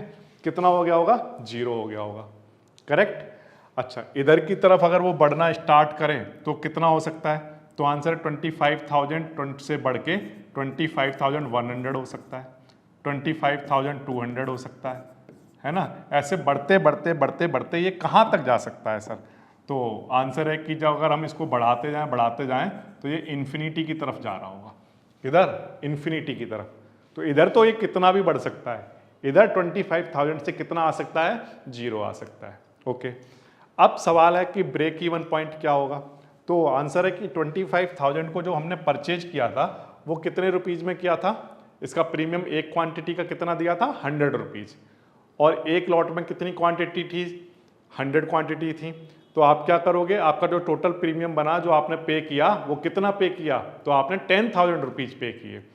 तो अब आपको लॉस कितना होगा, तो आंसर है कि देखो अगर यहाँ पर 2500 पर मार्केट एंड हो गई, ठीक है, तो हमें जो प्रॉफिट होगा या लॉस होगा वो कितना होगा 0 रुपीज का होगा। ध्यान रखना ये आपका क्या दिखा रहे हैं, प्रॉफिट और लॉस, ठीक है। ये ऊपर की तरफ क्या दिखाएगा प्रॉफिट और नीचे की तरफ क्या दिखाएगा लॉस दिखाएगा, सही है। और इधर की तरफ ये क्या दिखा रहा है स्ट्राइक प्राइस, ये एक्स एक्सिस किसको दिखाती है बताओ, स्ट्राइक प्राइस को दिखाती है, और वाई एक्सिस किसको दिखाती है, प्रॉफिट और लॉस को दिखाती है, ठीक है। तो सबसे पहले एक्स एक्सिस आपको क्लियर हो गई कि ये 25,000 पर है, यहाँ पर ये एट द मनी है, ऐसा मैंने माना अभी के लिए, जो मेरा एग्जाम्पल था उसके अकॉर्डिंग लेकर चल रहा हूँ कि ये मेरा क्या है एट द मनी, और इसके इधर इनफाइनाइट तक जा सकती हैं वैल्यू, और इधर कहाँ तक जा सकती हैं 0 तक जा सकती हैं। अब इसके प्रॉफिट की बात करें तो प्रॉफिट क्या बताओ 25,000 पर ही होना स्टार्ट हो जाएगा, तो आंसर है नो। हमने पढ़ा क्या पढ़ा कि 25,100 के बाद प्रॉफिट होना स्टार्ट होता है, इसीलिए ये ग्राफ यहां से शूट अप कर रहा है, देखो ऊपर की तरफ। अब इधर की तरफ जाकर कितना प्रॉफिट हो सकता है, तो आंसर है कि यहां पर प्रॉफिट की कोई लिमिट नहीं है। मान लो यहां पर तो प्रॉफिट 0 हो रहा है, लेकिन जब वो यहां पर पहुंचा तो हो सकता है हमें 10,000 रुपीज का प्रॉफिट हो रहा हो, कितना 10,000 रुपीज का। अब ध्यान रखना ये जो 10,000 रुपीज का प्रॉफिट हो रहा होगा वो नेट प्रॉफिट लिख रहा हूँ, मतलब मैं कौन सा प्रॉफिट लिख रहा हूँ कि प्रॉफिट यहाँ पर 20,000 का हुआ होगा, लेकिन आप 10,000 दे चुके थे तो आपको नेट कितना बचेगा 10,000 बचेगा, ठीक है। अच्छा फिर इसके बाद हो सकता है जब ये यहाँ पर पहुँच गया हो, कहाँ पर पहुँच गया हो 25,200 पर पहुँच गया हो, या उससे आगे कहीं पहुँच गया हो, तो आपको हो सकता है कि 20,000 का प्रॉफिट हो रहा हो या 1 लाख का प्रॉफिट हो रहा हो, आई डोंट नो कि वो कहाँ पर है। जैसे जैसे ये बढ़ता जाएगा इधर की तरफ, जैसे जैसे इधर की तरफ स्ट्राइक प्राइस पर वो बढ़ता जाएगा, वैसे वैसे आपका प्रॉफिट बढ़ता ही जाएगा और अनलिमिटेड हो सकता है। लेकिन अगर हम बात करें किसकी लॉस की, तो यहाँ से यहाँ तक आप देख रहे हो कि अगर मान लो यहाँ पर है निफ्टी जो है 25,000 और 25,100 के बीच में यहाँ पर कहीं है 25,050 पर, तो आपको याद है ना कि आपको क्या हो रहा था वहाँ पर लॉस हो रहा था, कितने रुपीज का 5,000 का। तो इस केस में ये जो लॉस होगा वो यहाँ कहीं होगा, यहाँ कहीं कहाँ पर, तो माना कि यहाँ पर कितना 5,000 का लॉस, ठीक है। अब इसके बाद मान लो ये 25,000 पर ही एंड हो जाए तो 25,000 पर अगर एंड हो गया तो इसका आप क्या होगा सारा का सारा लॉस हो जाएगा, कितने रुपीज का 10,000 रुपीज का लॉस हो जाएगा। इस बात को ध्यान रखना, इस एग्जाम्पल को भी थोड़ा समझने की कोशिश करनी चाहिए हमें, क्या कि देखो हमने हमने इधर की तरफ जाने वाला सारा पढ़ लिया, इधर की तरफ जाने वाला सारा पढ़ लिया, लेकिन एक पॉइंट और है जो पढ़ना बाकी है, तो कौन सा, इसको थोड़ा समझने की कोशिश करेंगे। मान लो निफ्टी का हमने 25,000 की स्ट्राइक खरीदी थी, ठीक है, और यहां पर 100 रुपीज की खरीदी थी, ठीक है। एक हफ्ते बाद ये एक्सपायरेशन डेट थी, तो मान लो एक हफ्ते बाद क्या हुआ, सब कुछ होने के बाद 7 डेज बाद जब एक्सपायरी हुई तो 25,000 पर ही हो गई। तो बताओ ये कितने पॉइंट मूव किया, तो आंसर है सर अगर 25,100 पर मूव कर जाता तो हम कहते कि 100 पॉइंट मूव किया, लेकिन अगर ये यहीं पर एंड हो गया तो ये कितने पॉइंट मूव किया, तो आंसर है 0 पॉइंट मूव किया, ठीक है। तो आपको कितने रुपीज का बेनिफिट होगा 0 रुपीज का, क्यों, क्योंकि अगर 100 पॉइंट मूव करता है तो हमने कहा 100 रुपीज का प्रॉफिट होता है, तो अगर 0 पॉइंट मूव किया तो कितने रुपीज का प्रॉफिट होगा 0 रुपीज का, और रुपीज 0 का मल्टीप्लाई 100 क्वांटिटी पर करवाओगे तो कितना आंसर आएगा 0। एक क्वांटिटी पर 0 रुपीज का प्रॉफिट हो रहा है, तो 100 क्वांटिटी पर कितने का होगा 0 रुपीज का प्रॉफिट।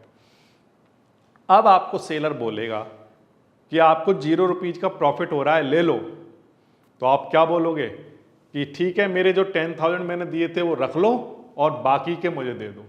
तो आपका प्रॉफिट कितना हो रहा था 0 रुपीज का, उसमें से 10,000 रुपीज उसने सेलर ने रख लिए, तो आपका जो नेट प्रॉफिट होगा वो क्या होगा, माइनस का 10,000, यानी कि आपका 10,000 पूरा लॉस हो जाएगा। हाँ या ना, बिल्कुल सिंपल है। मैंने आपको पहले भी एग्जांपल से बताया तो आपको बात समझ में आ गई होगी। जब वो उधर से आवाज़ लगाता है कि 20,000 का प्रॉफिट हो रहा है तो आप क्या कहते थे, 10,000 मेरे रख लो और बाकी का दे दो, तो वो 10,000 दे देता था। जब वो कहता है कि आपका 5,000 का प्रॉफिट हो रहा है ले लो, तो आप क्या कहते हो कि 10,000 रख लो बाकी का दे दो, तो आपको -5,000 मिलता है, यानी कि 5,000 का लॉस। और अगर वो ये निफ्टी बाई चांस, वैसे तो बहुत कम चांस है लेकिन बाई चांस अगर 25,000 पर ही एंड हो गया, करेक्ट, एग्जैक्ट 25,000 पर ही एंड हो गया, तब उस केस में आपका कोई भी पॉइंट मूव नहीं हुआ, तो वो आपको बोलेगा कि आपका जो नेट प्रॉफिट है वो 0 है, तो आप ले लो। तो आप क्या बोलोगे, मेरे 10,000 रख लो बाकी के दे दो, तो आपका प्रॉफिट ही 0 था, तो 10,000 उसने रख लिए तो आपको पूरे 10,000 का क्या हो गया, लॉस हो गया। तो इसका मतलब ये है कि अगर हम ध्यान से समझने की कोशिश करें, अगर हम इसको नंबर लाइन पर समझने की कोशिश करें, तो 25,000 पर कितने का लॉस हो जाता है, तो आंसर पूरे प्रीमियम का 10,000 का।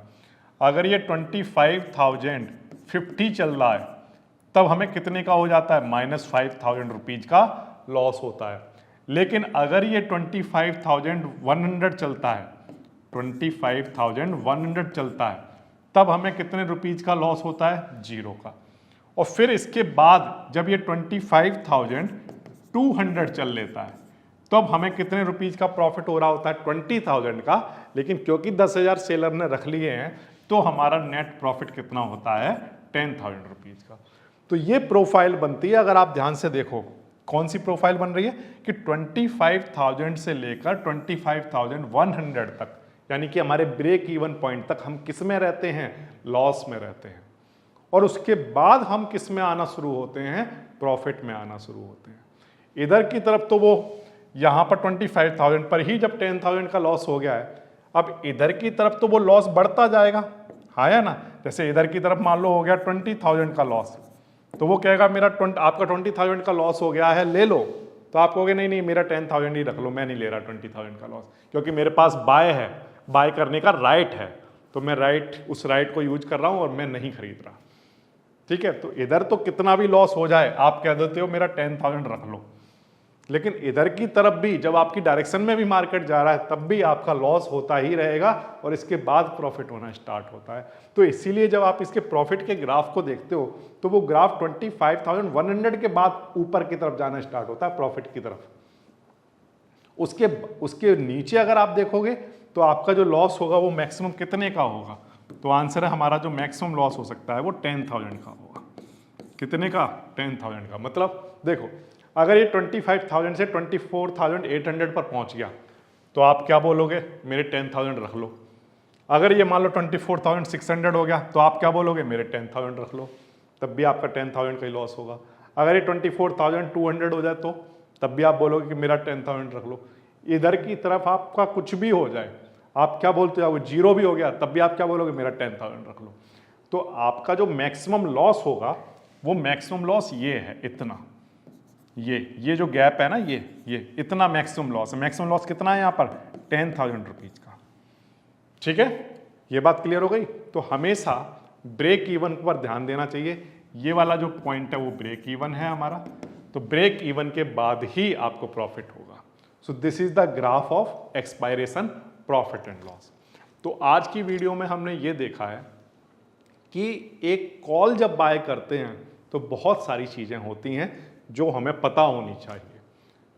आप सोचते हो, जो मैंने आपको स्टार्टिंग में बोला कि 10 में से 9 लोग होते हैं जो लॉस करते हैं, उनमें से 10 में से जो 9 लोग हैं उन 9 लोगों से पूछो कि कॉल बाय क्या होता है, बाय अगर आपने कॉल बाय की है तो क्या करना है, क्या होगा, तो वो लोग कहते हैं कि मेरा कॉल बाय कर लिया है, मार्केट ऊपर जाएगा, मुझे प्रॉफिट हो जाएगा। लेकिन उन 9 लोगों को आज ये पता चल गया होगा कि नहीं, ऐसा जरूरी नहीं है, मार्केट ऊपर भी जाएगा, आपकी डायरेक्शन में भी जाएगा, तब भी आपको प्रॉफिट होगा, ऐसा जरूरी नहीं है, क्योंकि प्रॉफिट हमेशा ब्रेक इवन के बाद होता है। तो बहुत सारे लोग, आई होप कि वो जो 9 लोगों में से आते हैं उनको ये पता चल गया होगा कि नहीं, कॉल बाइंग करने से पहले ब्रेक इवन पॉइंट पता कर लेने चाहिए। और अगर आप बहुत कन्विंस हो कि उस ब्रेक इवन के बाद भी मार्केट जाएगा ही जाएगा, तभी कॉल बाइंग करने का बेनिफिट है। अदरवाइज कॉल बाय करने का कोई भी बेनिफिट आपको नहीं मिलेगा।